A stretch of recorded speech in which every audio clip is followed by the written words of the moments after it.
Он там был так долго, что никто уже и не замечал его. Просто еще одна тень в глубине приюта. Старый пес, тихий и неподвижный. Каждый день семьи проходили мимо его вольера, улыбались щенкам, играли с энергичными молодыми собаками и смеялись над виляющими хвостами, но он даже не поднимал голову. Казалось, он уже знал, никто никогда не возьмет его. Его звали Макс. Раньше он был сильным, гордым немецким овчаркой с яркими глазами и уверенной походкой. Но время износило его. Его ноги стали жесткими, шерсть поредела и потускнела, а глаза, когда-то полные жизни, теперь несли лишь тихое смирение. Приют всегда был полон шума, лай, визг, разговоры посетителей, ищущих идеальную собаку. Макс больше не лаял. Он лежал, свернувшись на изношенном одеяле в самом последнем вольере, в самом дальнем углу здания, вдали от солнечного света и надежд. Люди даже не смотрели в его сторону. Им хотелось молодости, энергии, будущего, а не напоминания о прошлом. Поэтому Макс перестал пытаться. Никаких виляний хвостом, никаких подъемов, никаких надежд в глазах. Ведь надежда только ранит, когда ее предлагают снова и снова, а никто не берет. Но все изменилось в один день, начавшийся, как все остальные. Приют открыл свои двери, воздух наполнился звуками, и в этот шум вошла неожиданная гостья. Не одна, она держала за руку ребенка. Этот ребенок должен был увидеть то, чего никто другой не замечал.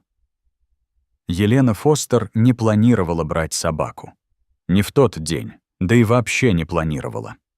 Она пришла в приют, потому что ее дочь Лили просила и просила, с широко раскрытыми глазами и надеждой в улыбке, с аккуратно нарисованными картинками щенков и записками с надписями вроде «Пожалуйста, я буду за ним ухаживать, обещаю». В тихое субботнее утро Елена, наконец, сдалась. «Мы просто посмотрим», — напомнила она Лили, выходя из машины. «Мы никого не возьмем домой». «Я знаю», — ответила Лили. Голос ее был полон радости, но пальцы крепко сжимали руку матери на всякий случай. Приют был шумным, как и ожидала Елена. Лай эхом разносился по коридорам. В каждом вольере виляли хвосты и горели глаза собак, которые прыгали у металлических прутьев, высовывали языки, протягивали лапы, отчаянно желая быть замеченными и выбранными. Глаза Лилии искрились, когда она переходила от одного вольера к другому, останавливаясь, чтобы рассмеяться над золотистым ретривером, пытающимся укусить свой хвост. Елена шла за ней, полуподмигивая, полупредостерегая. Они прошли ряд за рядом вольеров, каждый громче предыдущего. Столько движения, столько энергии.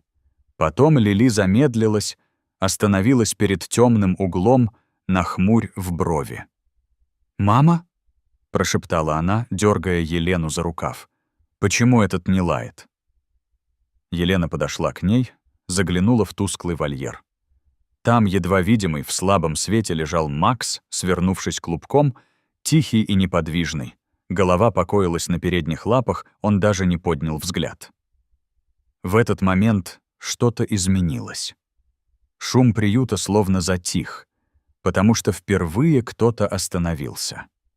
Лили прижалась лицом к прутьям вольера, руки крепко обхватили металл, голос стал мягче, почти неуверенным. Почему с ним никто? Елена присела рядом, убирая волосы с лица дочери, заглянула внутрь.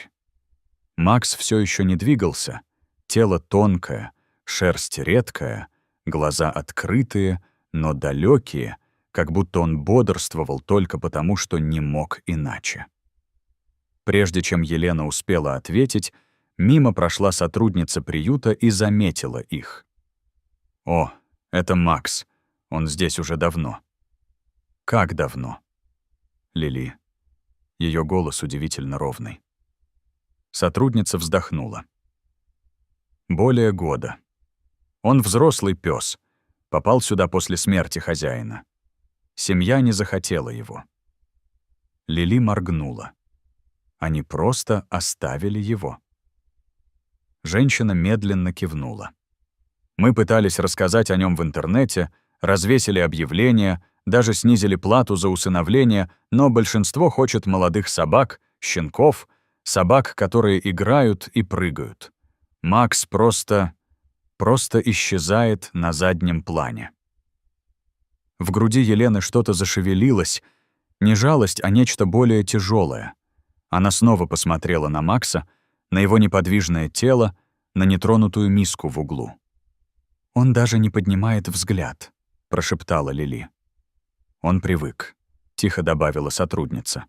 «Сначала он вилял хвостом, садился, когда кто-то проходил, но после месяцев игнорирования перестал пытаться». Тишина, что последовало, висела в воздухе тяжелым грузом. Лили медленно опустилась на колени. «Мне кажется, он все еще ждет», — сказала она. Горло Елены сжалось. Она хотела что-то сказать, объяснить, уйти, но могла только смотреть в эти усталые, угасающие глаза. Глаза, которые когда-то хранили надежду, возможно, еще немного оставшуюся. Лили не двигалась, просто сидела у прутьев и внимательно смотрела на Макса. Не как ребенок на питомца, а как кто-то, кто ждет, что ему доверят. «Можно я попробую?»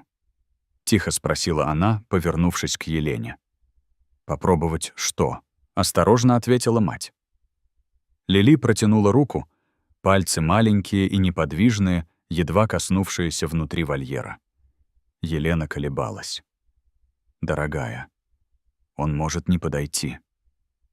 «Я знаю», — прошептал Лили. «Я просто хочу, чтобы он знал, что я его вижу». Макс не поднял головы, уши не дрогнули, но глаза, губы ее, глубокие, мутно-коричневые, слегка сдвинулись. Достаточно, чтобы увидеть ее. Прошли секунды, долгие, тихие секунды, наполненные лишь далеким лаем в приюте. Лили не двигалась и не говорила, рука оставалась неподвижной, ладонь вниз, пальцы расслаблены. И тогда произошло самое маленькое событие. Нос Макса дернулся, он немного сдвинулся. Достаточно, чтобы учуять воздух рядом с кончиками пальцев Лили, недостаточно близко, чтобы коснуться, но это было что-то. Дыхание любопытства. Сердце Елены сжалось. Это было немного, но больше, чем она ожидала. Сотрудница приюта молча наблюдала с нескольких шагов. «Он обычно не реагирует», — тихо сказала она. «Большую часть дней он просто спит, даже угощения не берет». Елена все еще сидела рядом с дочерью, чувствуя в груди что-то новое. Боль слабой связи, едва зародившейся, хрупкой и мимолетной. Лили слегка повернулась к ней. Он не злой. Он просто боится. Елена медленно кивнула, не отводя глаз от Макса. Он больше не двигался, но в том единственном неуверенном вдохе она увидела то, чего раньше не видела — искру, ниточку, крупицу надежды, все еще цепляющейся за жизнь. Елена молчала, глаза не отрывая от хрупкого тела, свернувшегося за прутьями. В Максе было что-то, что тревожило ее. Не страх, а боль. Тихая, но глубокая печаль, лежащая чуть под поверхностью. Сотрудница приюта сделала шаг ближе.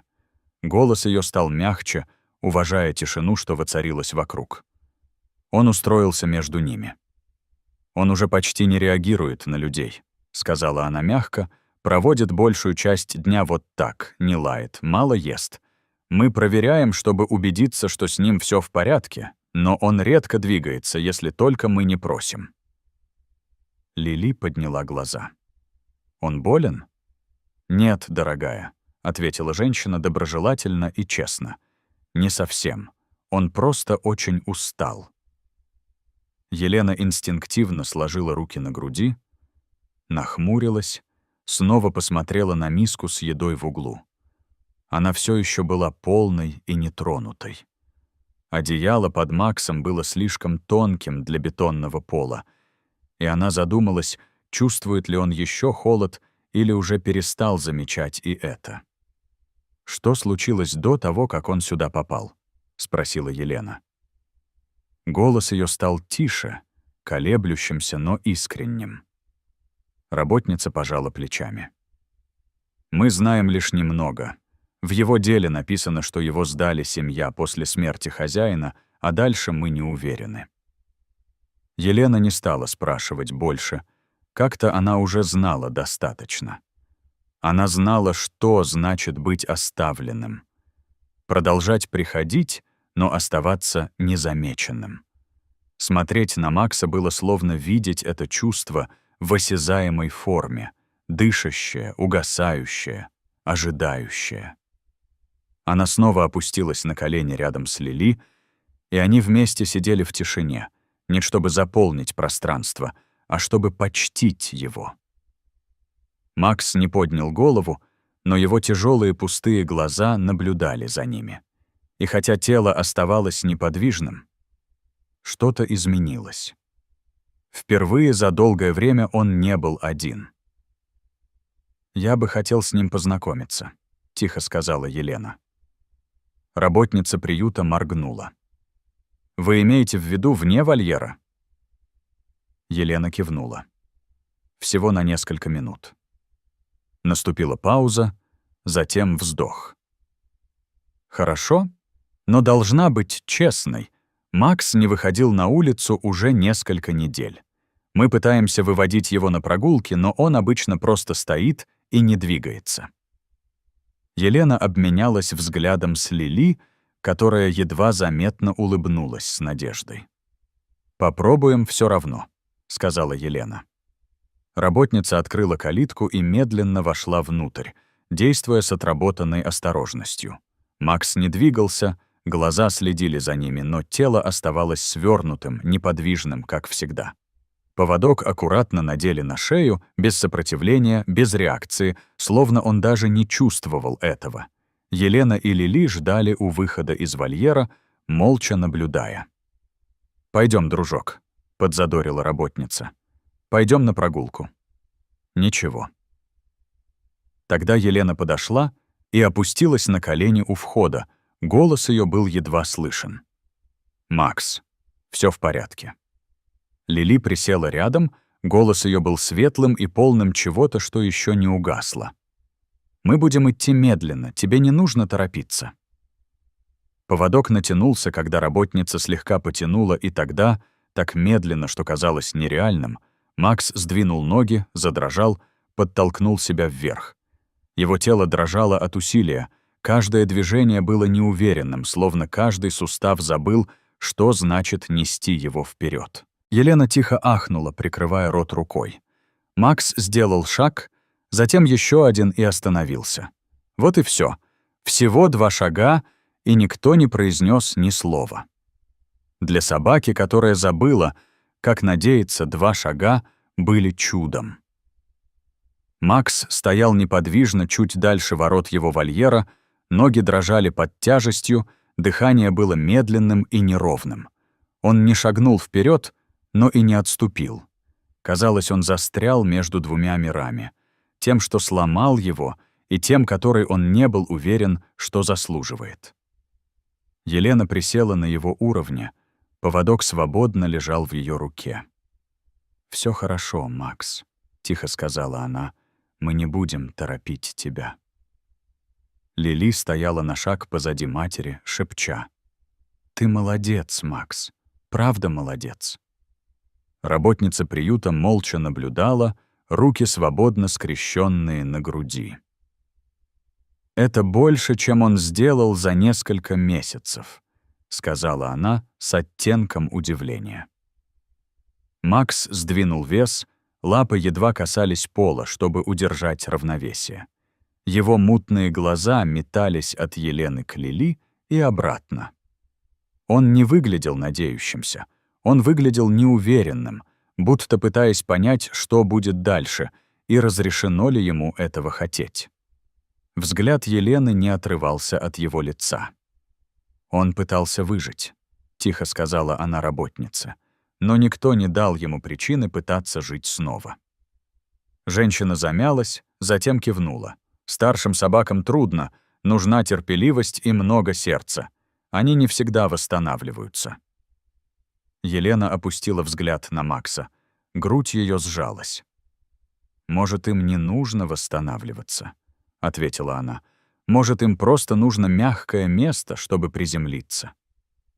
Работница моргнула. «Вы хотите сказать...» Елена медленно поднялась, все еще держа поводок. «Я хочу забрать его домой». Лили тихо вздохнула. «Правда?» Елена улыбнулась дочери нежно, затем снова посмотрела на Макса. «Он может быть старым, он может быть усталым, но он не невидим для нас». Работница приюта выдохнула с улыбкой, дергая уголок рта. «Ну что ж, давайте начнем оформлять документы». Макс не понимал слов, но когда Елена снова опустилась, чтобы встретиться с его взглядом, что-то в ее голосе заставило его уши дрогнуть. И, возможно, впервые за долгое время он позволил себе поверить, что это может быть не очередной ложный момент, а в этот раз кто-то действительно имеет в виду это. Поездка в машине была тихой. Макс лежал, свернувшись на заднем сиденье, его хрупкое тело отдыхало на сложенном одеяле, которое Елена взяла из багажника. Он не скулил, не двигался, не паниковал, просто лежал. Глаза наполовину открыты, дыхание медленное и неглубокое, словно не был уверен, реально ли все это. Елена каждые несколько секунд смотрела на него в зеркало заднего вида, и каждый раз ее сердце сжималось чуть сильнее. Он казался таким маленьким, таким усталым, таким хрупким. Лили сидела рядом, ноги сложены, руки на коленях. Она тоже молчала, но время от времени слегка наклонялась вперед, убеждаясь, что Макс все еще там, все еще дышит, все еще в порядке. Когда они, наконец, подъехали к дому, позднее дневное солнце стало мягким и золотистым. Елена вышла первой, обошла машину, чтобы открыть заднюю дверь, присела рядом с Максом и прошептала: «Мы дома, дружок». Макс слегка поднял голову, уши дернулись от непривычного ощущения. Он не двигался, но и не отступал, когда Елена осторожно подала руку под его грудь, чтобы помочь выйти из машины. Его ноги дрожали, когда он встал, он колебался, затем медленно сделал шаг вперед. Небольшой огороженный двор был тихим, дом уютным и... На крыльце стояла миска с чистой водой рядом с новой лежанкой, которую выбрала Лили. Елена открыла дверь и отошла в сторону, давая Максу пространство. Он остановился на пороге. Никаких металлических прутьев, никакого бетонного пола, никакого лая. Только тишина. Он повернул голову к ней. «Ты теперь в безопасности», — прошептала она, и Макс вошел внутрь.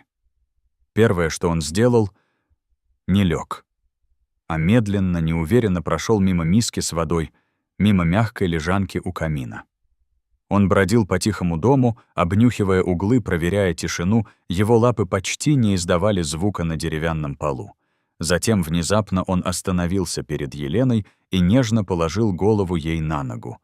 Елена замерла, дыхание перехватило в горле. Она опустилась на пол, глаза на уровне с его. Ее рука нашла путь к его жесткой шерсти, ласково поглаживая. «Ты теперь дома, Макс», — прошептала она. Лили опустилась на колени и осторожно обняла его за середину тела. Макс не вздрогнул, не отстранился, он позволил им войти в свою жизнь. В ту ночь он свернулся на лежанке у камина, его тело, наконец, отдохнуло. Дыхание стало мягким и глубоким, хвост один раз медленно лениво завилял, И этого было достаточно, потому что для собаки, которого забыли, его увидели. Маленькая девочка спросила, а как насчет него? И этим изменило все.